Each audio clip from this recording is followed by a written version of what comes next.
téléspectateur yu ITV di leen dalal jàmm seen émission kennu askan wi ñu am mbégte dellu si fi naka noonu tey jii ñu am mbégte dalal Seynabou Nour nekk assistante sociale activiste sociale naka noonu Seynabou Nour membre la si société civile bu Sénégal soxna si man lay dalal jàmm ci plateau kennu askan bi fii si ITV. maa ngi lay jaajëfal di nuyu ñëpp di nuyu téléspectateurs yi ba pare di leen souhaiter aussi ñu am une bonne émission.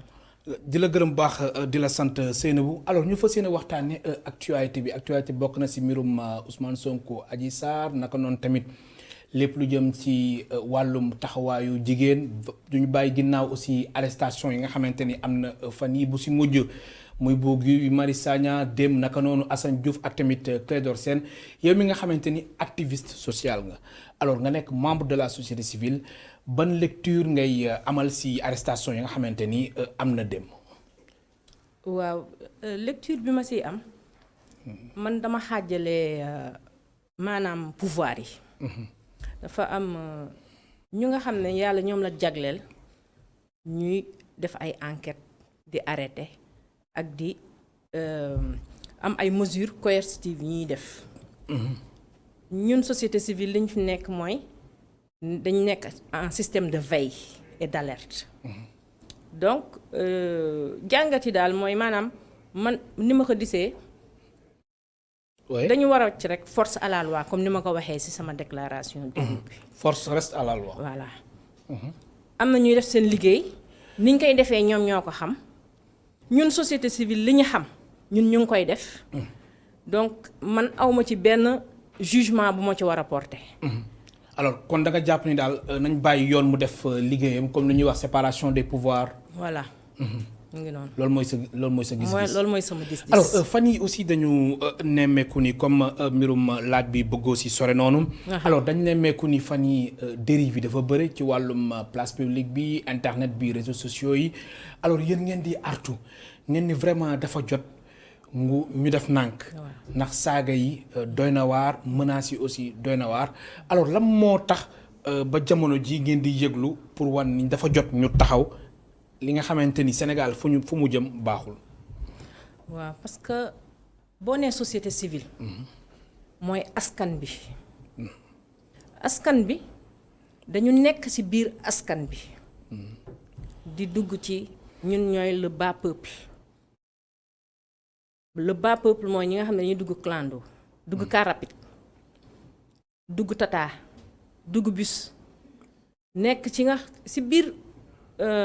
maanaam daal dañu nekk ci ñun ñooy askan bi donc da ngay gis ay comportement da ngay gis ay wax da ngay dégg ay wax. da ngay gis ay jëfin yu tegginiwul bi ñu demee ba nga xam ne dañoo dem ba sentir ne lii vraiment fi mu jëm dafa ëpp. parce que da ngay gis mag da ngay gis ndaw. ñëpp ngay gis mu am yenn dérive yi te. comme li ma daan wax rek bu njëkk bu doon maam Abdou Aziz ndeysaan mi ngi dund da ngay gis moom dina jóg mu jël ay kàddu mu wax ne ñu bàyyi wax yii. ñu bàyyi def lii mais léegi man presque dafa mel ni amatuñ benn référence ñun. boo daal da nga jàpp ni dafa jot chef religieux yi aussi.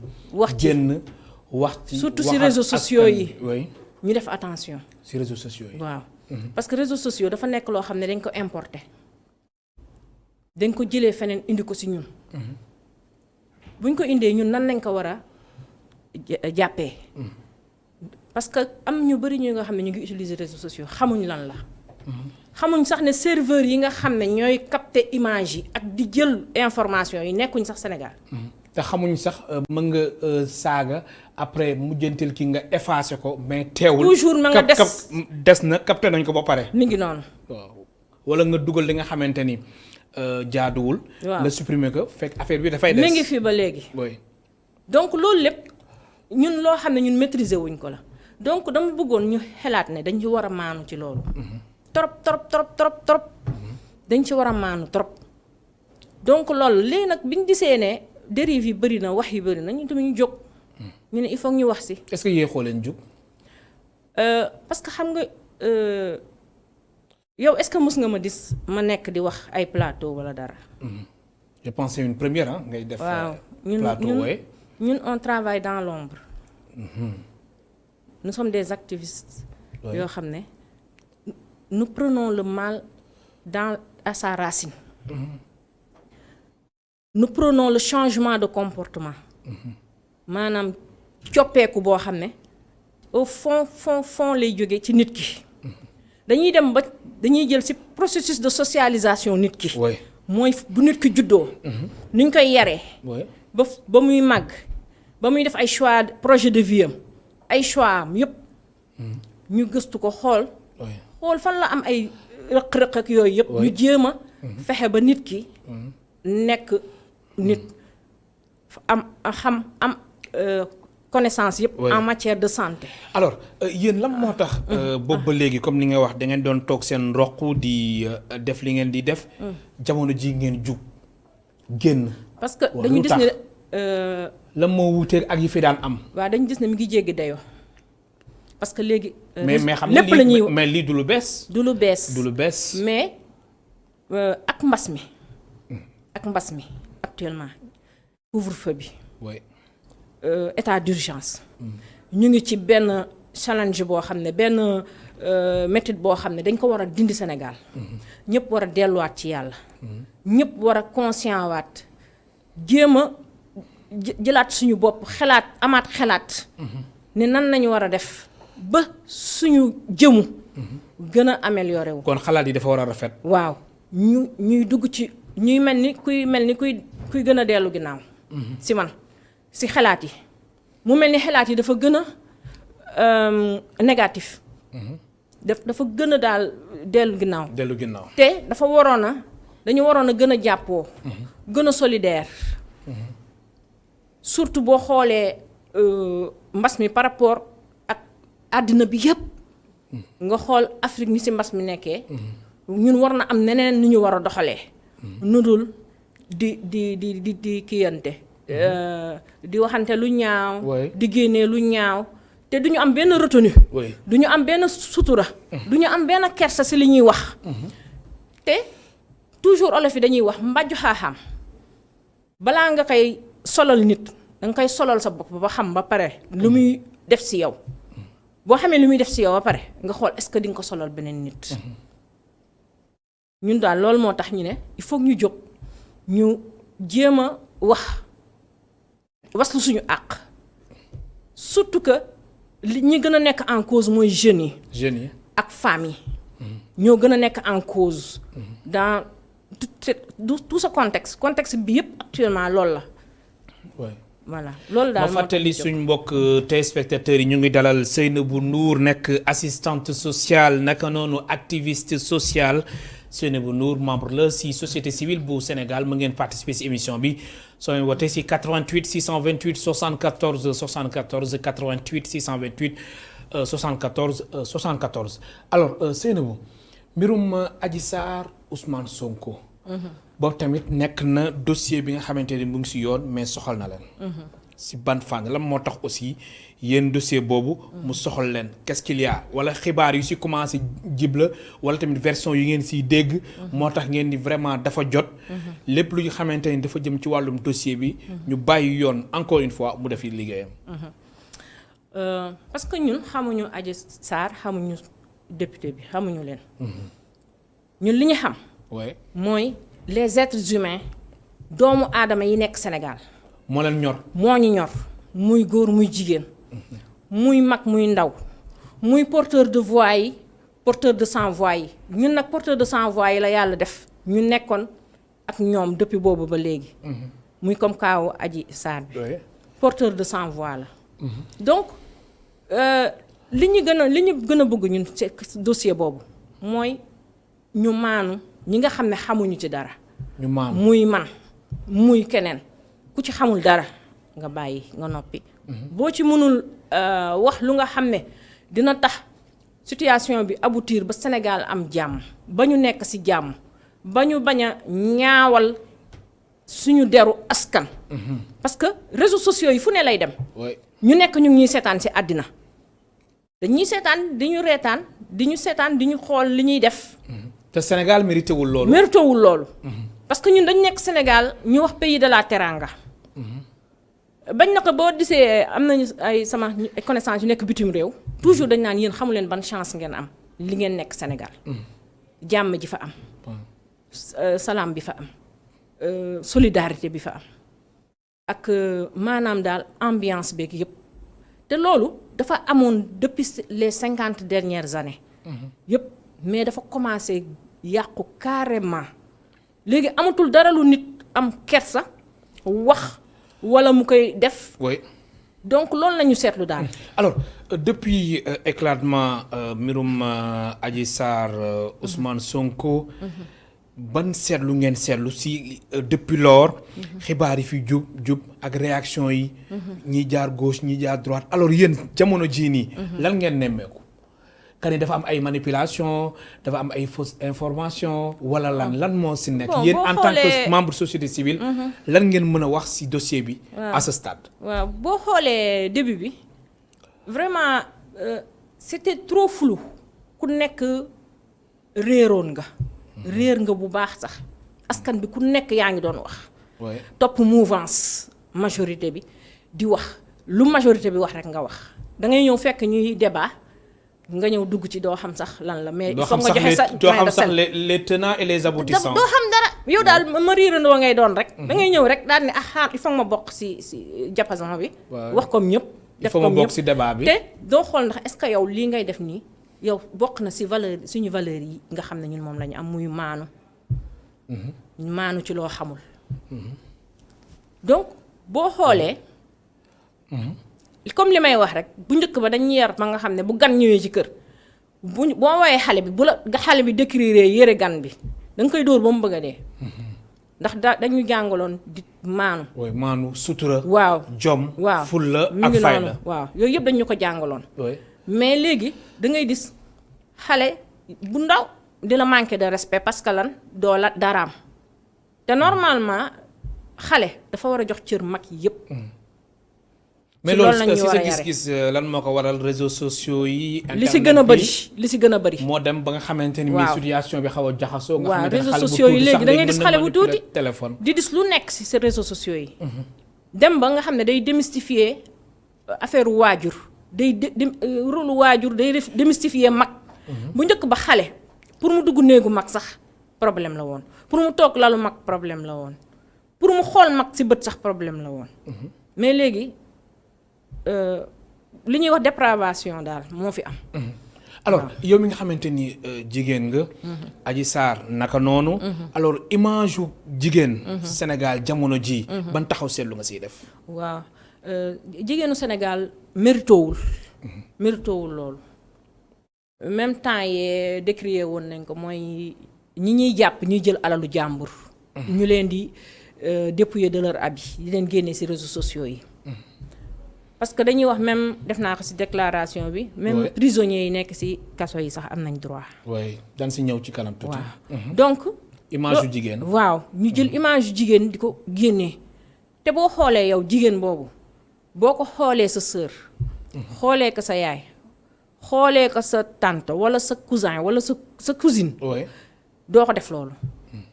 parce que kër gu nekk am na lu fay ñuul te kenn waxu ko. dañ koy jël. parce que nit bu defee dara lu bon nga jàpp ko nga rééduquer ko ci sutura mën na am du ko defaat mën na am mu defaat ko. mais boo ko jëlee nga di ko tout le temps nga di ko kii ni nga ko waxee nga di ko weer. di ko def ba day ñàkk jom. mujj gi day dem ñàkk jom. ñàkk kersa di def lu ko neex. parce que amatul rien à perdre. dignitéem sax perte na ko. donc day dem ba nga xam ne nit koo xam ne la rebelle lay doon. donc au moins ñu jox nit ñi seen chance pour di leen rééduquer. boo disee suñu kaso yi am na ay volets yoo xam ne dañ leen di rééduquer. pour que ñu mun a réinsérer waat ci société bi. waxtuma laa koo xam ne nag kenn jàpp ko sax ba koy tëj kaso ñu jàpp ko def ko lu nekk. wax ko lu nekk muy une sans voix boo xam ne. kon daal jigéen la da nga jàpp ni loolu warul. te vraiment jamono ji présomption d'innocence moo fa war a nekk ci ñaari parti yëpp nag. bu fekkee ne moo ko def walla defu ko yëpp dañ ko jox ay droit am. te droit yooyu actuellement moom la ñuy jalgati ci Sénégal. moom la ñuy jalgati. waaw parce que Sénégal dafa bokk ci dëkk yu bari yoo nga xam ne dañoo ratifier ay loi ouais. donc ku nga xam ne yow da nga ratifier ay loi ONU yi mais ça veut dire que tu fais partie des pays civilisés quand on a des garanties juridiques c'est parce que bëggoon sa dëkk nekk jungle lu waay neex def lu na waay neex def moromam loo kii c'est parce que y a des garanties juridiques yoo xam ne day tax ku nekk respecter sa morom jox cër sa morom jox ak yelleefam ak wareefam yépp mu def loolu bu ñu ko defee rek da ngay gis ñu daal di ñun ñëpp ñu civilisé nekk dans une société civilisée mais su dul loolu kon ñun ñëpp nañ dem ñu solaat ay bele fete mooy yooyu suñu maam yi daan sol da xam ne kanam gi dañu nëbbu ak gannaaw gi sol ay dàll carax wala tànku neen di dox nekk ay sauvage kon daal jamono ji valeuru jigéen dafa war a dellu fu mu nekkoon naam sax am na ñu baax am na ñu bon ci fànn yépp nag mais valeuru jigéen ak tamit yenn rëq-rëq ya nga xamante ni moom ngeen di nemmeeku dafa jot loolu ñu corriger ko waaw su ma la comprendre man foofu waaw damay interpeller kenn ku nekk woy nga baal ma am na ku nekk ci ligne bi ñu jël suñu téléspectateur bu njëkk allo allo salaamaaleykum xaaj Malick. waaleykum salaam sëriñ Cheikh bismillah ñu lay dalal jàmm. maa ngi lay nuyu bu baax di la ziar. alhamdulilah ñu lay dalal jàmm. di nuyu sa invité bi di ko ziar. mu lay dégg Cheikh. macha allah waaye dafa mel ni déggul sa question bi de. ah déggu ko. parce que dégg na ko lan mooy position société civile ci affaire Adji Sarr ak Sonko. oui ndax jàpp na dafa am manipulation wala nangam. oui wala désinformation. oui effectivement. manipulation moo ci am. loolu moom kuy wax te yow rek tax ngay wax. ah dafa bëri manipulation. manipulation kese la. si ban fànn exactement Cheikh. bëri ba bëgg par exemple dama lay jox benn misaal rek. xam nga am na benn journaliste mu naatu trop mais moo tudd trop parce que bu respect. boo xam ni ci télévision yi liggéey Sénégal mën naa la wax émission bi ak télé bi bu toog. waaw jaru ko soo mën nga wax rek mën nga kii rek. jaru ko oui waaw wax te lu ma la wax. oui c'est-à-dire ñu xam ne ni waxee parce que. très bien. dama ne la. kooku dafa taxaw wax ni. am na benn chargé de mission de la présidence de la République boo xam ne dafa violé mineur ba pare ëmbal ko. wax na gendarmerie bi nga xam ne ñoo yore dossier bi fan mooy seen adresse te nee na dossier boobu posé wu 0 mètre kon su fekkee mbir mi am na ñu di ko wax mu nekk mbiru privé. état bi accéléré ko xam nga xale bu jigéen jusqu'à présent may wax ak yow man ko dégguma ci kenn ñu ne xale bu jigéen bi mi ngi ci ay mbokkam wala mi ngi ci kër ay mbokkam. mbokkam bi wax ni bëgg nañ ko gis li ma gis ci journaux yi mooy intérieur wax na ne xale bi mi ngi ci. ñu ngi koy garder ñu ngi koy garder sécurité boo xam ne police moo ko assuré n'est-ce pas loolu la ñu wax. oui mais tamit sécurité boobu noonu ak contexte bii nii ak tamit menace yi nga xamante ni mu ngi koy jot est-ce que yaakaaroo ni moo gën. non c'est-à-dire nit moom. jàmm su nga jàmm xam nga lan moo koy indi maaj. waaw jàmm li koy indi mooy wax dëgg def dëgg gis nga alquran.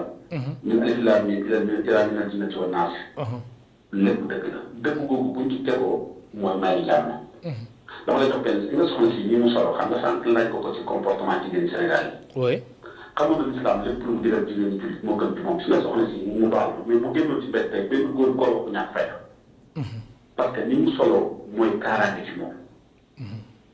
mais bu génnoon sol beneen façon sol yi gàddi si tubay benn yére boo xam ne mu baal ma yaram day feeñ góor ñàkk fayda bu nekk dina ko ñëwaay interpellé ba mu tudd ko baaraam. foofu lay waxee. c'est-à-dire dëgg nga taxaw ci di ko wax loolu mooy indi jàmm mais wax boo wàccee dëgg jàppal ne yow yaa ngi ci safaanu jàmm mooy amatoo sécurité. tey bu jigéen Sénégal yëpp doon solo nii muy solo kon noonu ñëpp dañuy takk jabar parce que ñëpp dañu bëgg a xam kumpa di nekk ci gannaaw muuraay gi mu muuru ak jàllale bu rafet gi mu sol. alxuraan loolu de raykat naa ni sax na faraay de waxtu wu jigéen ñi jullit ñi génnee nañu yore comportement boo xam ne ku leen gis dana xam ne ñii rek di lañu. dossier bi am na manipulation. dëgg nag man xaaruma ko parce que am na dossier yi ko jiitu woon parce que tey bu fekkoon ne justice bi comme ni ñu koy waxee dafa wan Sénégalais yi image boo xam ne soo waxee ne danaa def dëgg ci dossier bi ñu gën ko xam nga ni ko Idrissa Seck mi nekk troisième personnalité du pays.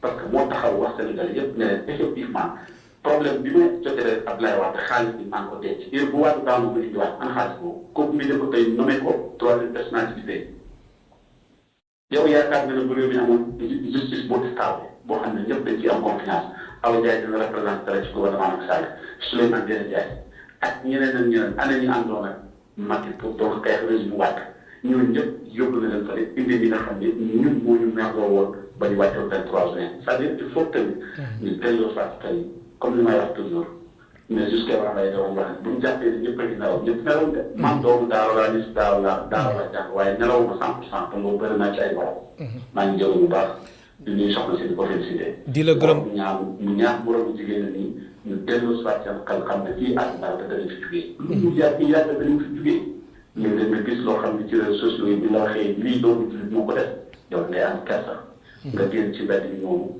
nga dégg ko ñëw moomu kon na ñaar moromu jigéen bi maa ngi koy félicité di ko ñaanal yàlla jigéen ñëpp yàlla nañ mel ni moom donc di la gërëm baax di la sant mu nekkoon cher fidèle téléspectateur ci émission Kennu Askan Wi fii ci TV ñu nga nuyu ñu waa Kaolack Serigne Cheikh. alors soxna si ma bàyyi la nga àggali li nga xamante ni moom moo di explication waaye laataa loolu lan ngay réagir par rapport ak intervention bu Serigne Cheikh mi woote Kaolack Seynabou Ndour. waaw waxam rafet na trop man tamit maa ngi koy gërëm ci intervention am. oui.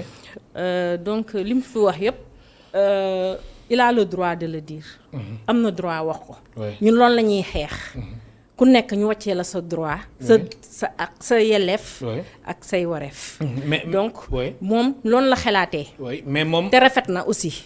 mais moom nee na sànq li mu doon xaar nga répondre que par rapport ak question bu ma la laajoon. waaw jëm ci wàllu manipulation am na wala tamit ay fausses informations. xam nga aussi man du ma woote dara ba pare di ko bañ a wuyoo.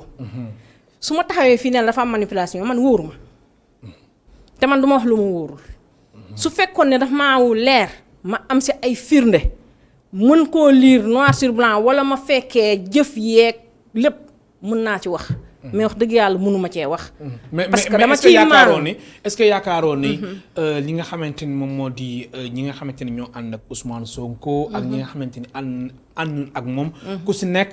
ñenn ñi ñu ngi xool. nu ñuy seetalee Ousmane Sonko. ñeneen ñi aussi ñu ngi xool nu ñu gën dugalee. ki nga xamante ni moom moo di Adji Sarr est-ce que demoo ba remarqué loolu. duutal sa baaraam foofu. oui ñun nag foofu moo ñu tax a jóg. foofu moo dañu bëgg. oui ñu respecté wareef. ak yelleef ñëpp doomu aadama ba pare ñu respecté présomption d'innocence. xam nga loolu laa la njëkkee nee naa la. que ce soit ñi am voix ak ñi amul voix yëpp. ñu respecté seeni droit parce que il faut que pas Adji Sarr ñu de par sa position de par sa condition sociale. ñu condamné ko déjà. warul demee noonu. déedéet. parce que kon sur loolu dañuy néewal doole. xam nga tey yow dafa mel ne da nga nemmeeku loolu. déjà wala bon dama gis ne si réseau yi ñu ngi koy def loo xam ne am na ñoo xam ne defoon nañ leen ko fi te ña leen ko defoon si réseaux sociaux yi jël leen dugal leen si kaso bi. mooy ni ñu koy xatee. porter atteinte à sa dignité. à son intégrité physique ak yëpp. voilà donc loolu dama gis mu bëri ci lool ci moom jigéen la même su amee njuumte tey ku nekk ci àddina mun nga am njuumte. sa sœur walla sa cousine walla koo bokkal comme ni ma koy waxee mun ngeen bokk. mun ngeen bokki. kenn xamul Sénégal la. alors gis nañ aussi association yi nga xamante ne ñoo am jigéen ñi am na si ñoo xamante ni ñoom dañ ni mbir mi dañ si maanu am na si ñoo xamante dañ wane seen position. ni carrément dañuy jàppale Adji Sarr te gis nañ fi aussi ay dossiers yu xamante ni weesu na. ñu gis yooyu la association ñu teel a jug di jàppale jigéen ku jigéen ki. alors situation bi nii nan nga gisee taxawaayu association yi.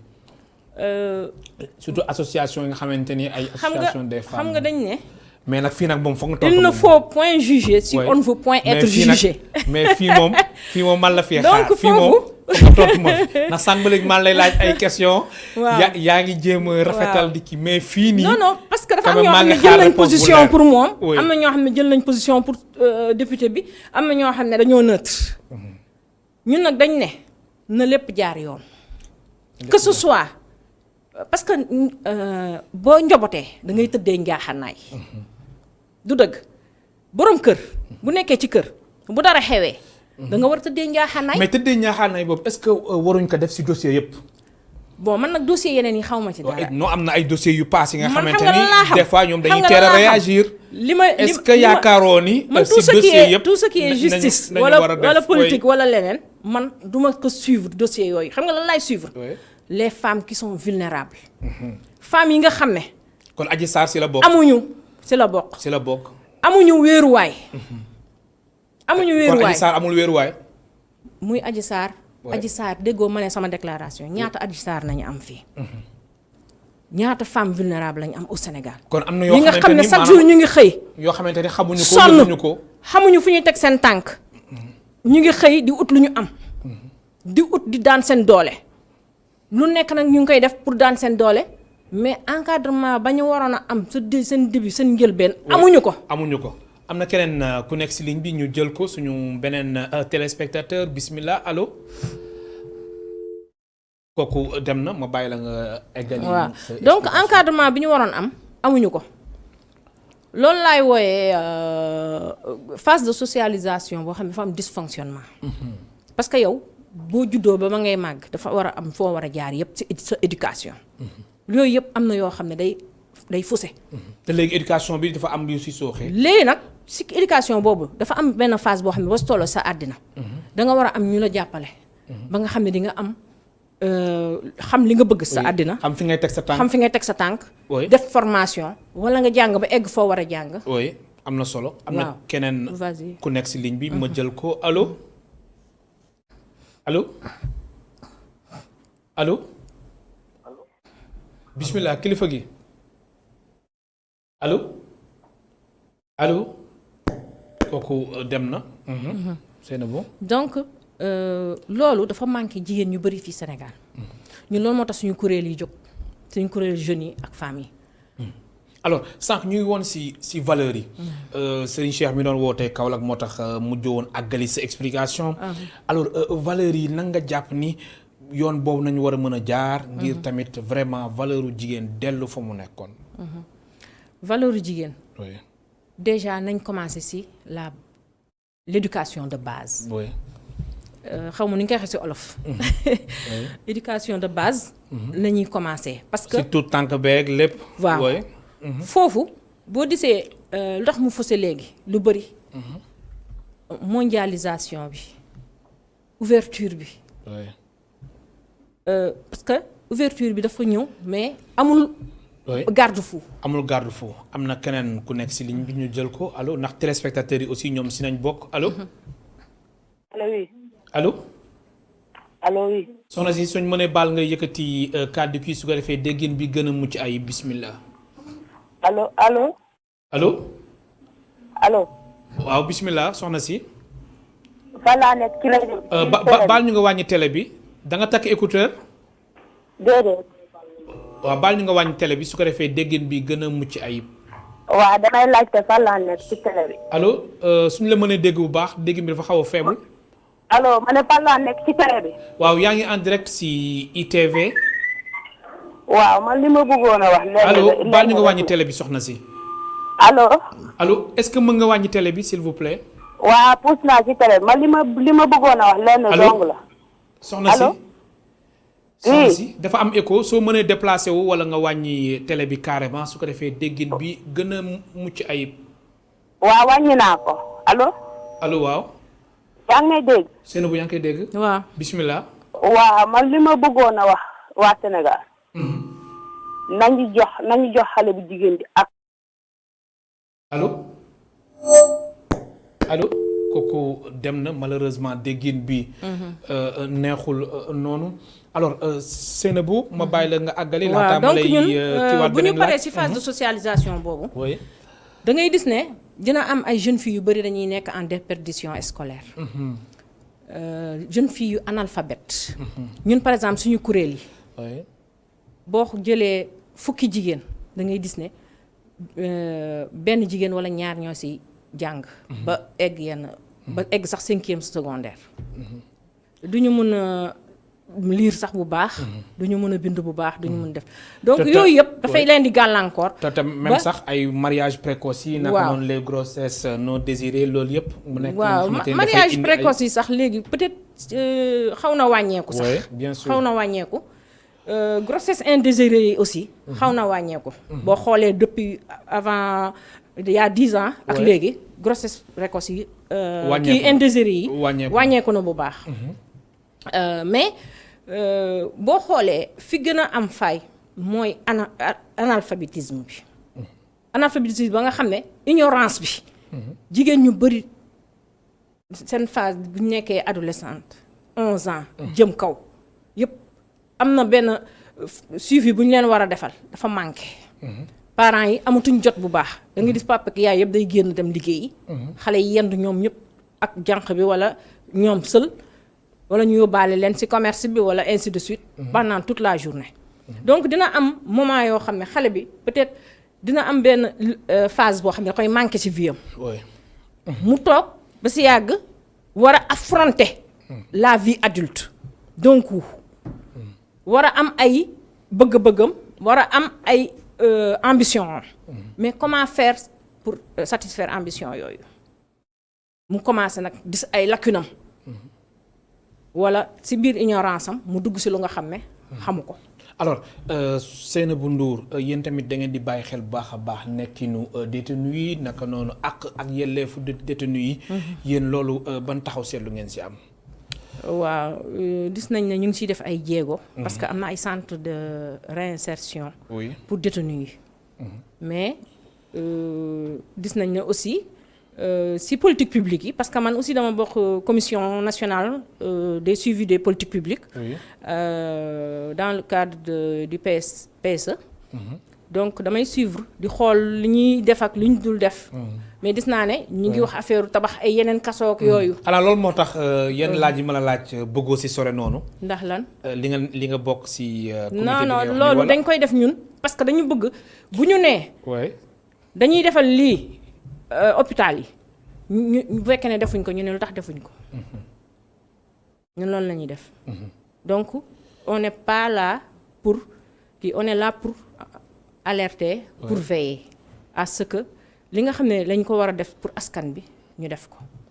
voilà alors activiste social dañuy faral dégg activiste diw activiste la mais yéen yow seen boss da ngeen di préciser que ni activiste social. waaw mooy lan exactement activiste social expliquer que suñu téléspectateurs ñun xam nga lan moo ñu yitteel. oui l'être humain être humain.